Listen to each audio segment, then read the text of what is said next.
What's up, ladies and gentlemen of YouTube? Boogie2988 coming at you live once again through the power of the internet, and thank you for clicking on this video. I know you may not be interested in Magic the Gathering, and I highly suspect that this video will not change your mind on that topic. But it is a very important thing to me. It's a very important part of my life, and I hope that you will listen to this story because it's very interesting. It's important to gaming, and it's important to esports as a whole, and I think there's a very important lesson for a lot of us to learn in this video, so bear with me. I want to show you something. This is a Magic the Gathering card from Arabian Nights, the very first expansion, signed by the artist Mark Teaton. And this is my most prized possession. If my house was on fire and I could only save one thing, this is the first thing I would grab. This is one of tens of thousands of Magic cards I own. It's probably not even the most expensive. It's just the one that's closest to me. It was given to me by my friends for one of my birthdays, and it kind of represents a huge chunk of my life because I've been playing this game for about 25 years. And since Magic the Gathering is such an important part of my life, I want that game to be successful. If I could get every single person who watches this video, every person who's ever seen one of my videos to play this game at least once, I would be very happy with that because I know you're going to love it. Of course, I have a personal incentive to make sure that this game continues to be successful because I have tens of thousands of dollars worth of Magic cards that'll be worth $0 if this game flops. I'm a silent partner in 2 local gaming stores that I've invested tens of thousands of dollars in. So if the product isn't successful, then my stores aren't successful, my collection's not worth anything, I obviously want this game to be successful. And in order to be successful in 2019, Wizards of the Coast needs to make sure they have plenty of Twitch coverage, they need to make sure they have plenty of website coverage, they need to be working with small creators and big creators alike, they need to make sure that the name of their game is out there everywhere, and if somebody wants to see your game getting played, they need to be able to see it. And look, if you look at Twitch right now, thanks to Magic the Gathering Arena, there are more people live streaming this game than there has ever been. Look, there's currently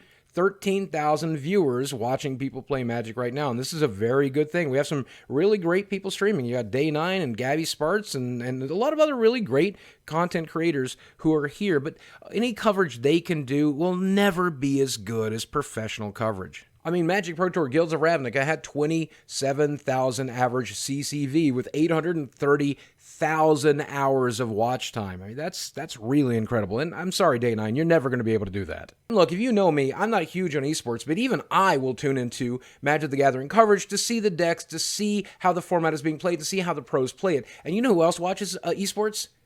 The vast majority of the world, a large number of people, and people who will watch Magic the Gathering if the prize pool is big enough, if the names are big enough, and if there's enough coverage. And I think any creator of any game right now will tell you, people streaming their game, people playing their game, live coverage of their game, and professional events like the Mortal Kombat 11 launch that I just went to recently, and the tournament they held that day, it's very important and vital to sell your game. And if Wizards of the Coast wants to be successful in this market, they need more coverage, not less, which is weird to see that Wizards of the Coast has decided they will be doing less coverage in 2019. Now, Wizards of the Coast does have what they used to call the Pro Tour. Now it's called a Mythic event. And this year, I think they're also going to be covering arena events. I think there's 4 of each, so they were covering a total of 8 events. But in the past, there's also been these events called Grand Prix, run by Channel Fireball, but organized in a lot of ways paid for by Wizards of the Coast. They determine when the event is held, where the event is held, and what the format of the event will be, and then they leave it up to Channel Fireball to do everything else. But in the past, Wizards of the Coast has covered almost all of these Grand Prix.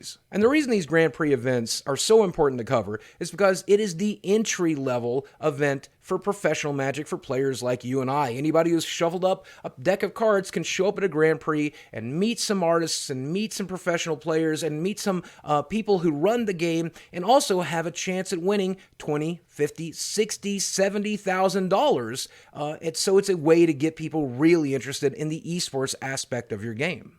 And yes, these Grand Prix don't get as much coverage as the Pro Tour does, but look at this. Grand Prix Milwaukee 2018 with 11,697 average CCV with 249,000 hours watched. I mean, come on, that's some pretty decent coverage. Most game developers would jump at an opportunity for coverage like that. But unfortunately, Wizards of the Coast does not want those views. In fact, they have decided to scale back their coverage of these Grand Prix, saying, as we begin to focus on Mythic Championships in the Magic Pro League, we're adjusting our coverage for tournaments at Magicfest, also known as these Grand Prix.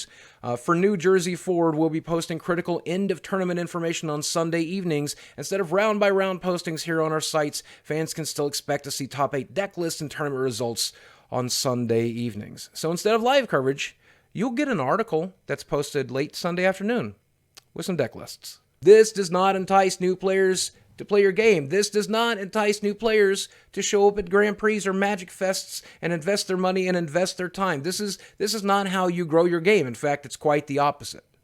So this weekend, we Magic players were featured to our very first Grand Prix under this new policy, Grand Prix New Jersey, and it is a complete embarrassment. The optics on this is awful. Let me show you this viral tweet in the Magic community from this event. This is the top 8 players finishing out this Grand Prix, competing for tens of thousands of dollars on these old, awful, broken down tables in the regular seating area. No featured match area, no coverage, no cameras, no nothing. And they are playing for tens of thousands of dollars.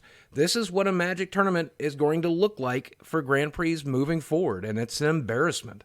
That is not enticing to new players. That is not what eSports is supposed to look like. That's not what 8 of your best players in the world competing for tens of thousands of dollars is supposed to look like. That looks like a bunch of sweaty nerds in a chop shop somewhere. That's not enticing. It's the opposite of enticing. It makes me want to get very far away from there. And just recently, Wizard of the Coast spent a ton of money to run this advertisement at the Game Awards. You remember this? We have a new Magic champion! We have a new Magic champion! It's so frustrating because with the premiere of Magic the Gathering Arena, there are new players coming into the fold, just huge numbers, and a lot of them are interested in playing Paper Magic as well. At our pre-release at my shop, I went there and I asked almost everybody I played, and about 1 in 3 people said, oh yeah, I got into the game because I tried Magic the Gathering Arena and I wanted to come try Paper Magic as well. And once again, these players, as they come in, they're going to get invited to a Grand Prix. There's going to be a Grand Prix nearby, and they're going to hear about it, and they're going to want to show up. And if that's what they show up to, they're never showing up again. I doubt they'll even show up to the Friday Night Magics after seeing something like that. Grand Prix are so important because they are accessible to newish players and for entrenched players alike. You can meet artists, you can meet other players, you can meet the people who make the game, and if you are successful at those events, not only can you win money, but you can be famous on Twitch for a day and get your name repeated on Reddit and on the website and see your smiling face holding that trophy at the end of the day. It is so important that you get Grand Prix right. And if they are not treated with the right respect, the right amount of love, and it's the entry-level place for new players, then you're not going to get the new players interested in esports that you want. And look, as it is right now, I'm not even confident about Magic the Gathering coverage at all this year because Rich Hagan, pretty much the face of professional coverage, sent out this very worrisome tweet where he says, everyone who works for coverage at an event is a freelance contractor. We work when and where we are asked to work and love to bring you coverage whenever we can, just as much as you like to watch and read it. And from this tweet, if you read the replies, the rumor has it he doesn't even know the next time he's working. I mean, you open up a new booster of Magic the Gathering and you might see this token where it says, join Rich and Maria for awesome coverage at twitch.tv/magic. And then there's no coverage of Grand Prix.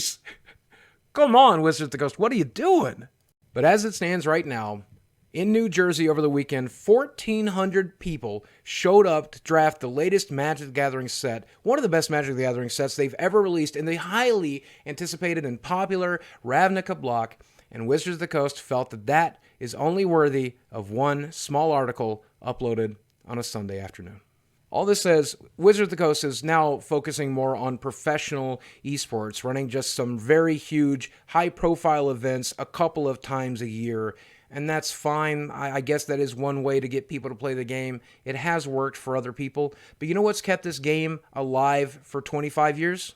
Stuff like Grand Prix and the Grand Prix coverage. Now, it's not all doom and gloom. I mean, if you tune into the Star City Games channel, you will see they're running very frequent events, and they do incredible coverage. A lot of people think it's better than the coverage that Wizards of the Coast does themselves, and that's quite frustrating and embarrassing that a secondary company that you're not related with does better and more frequent coverage than the actual company who makes the game. But at least you could go watch Star City Games coverage. But it shouldn't be up to Star City Games to do the coverage. You should be doing the coverage as well. You should be competing with Star City Games and doing a better job than Star City Games. And do you know why Star City Games does it? It's because it's profitable for them? Because they're making money doing it?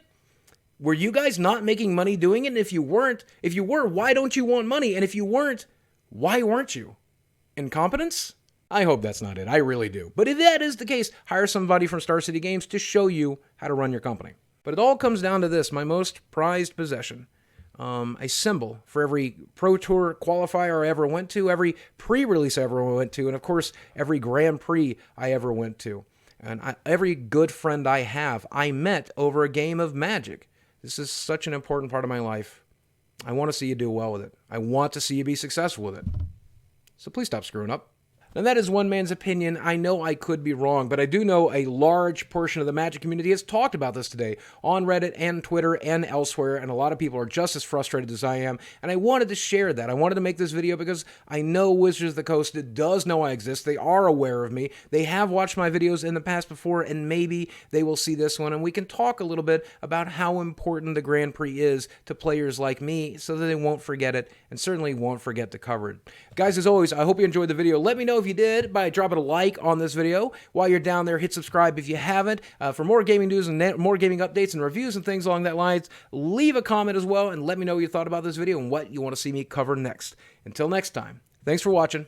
I love you very much, and I'll speak with you again soon. Wizards of the Coast. Good luck. I'm rooting for you.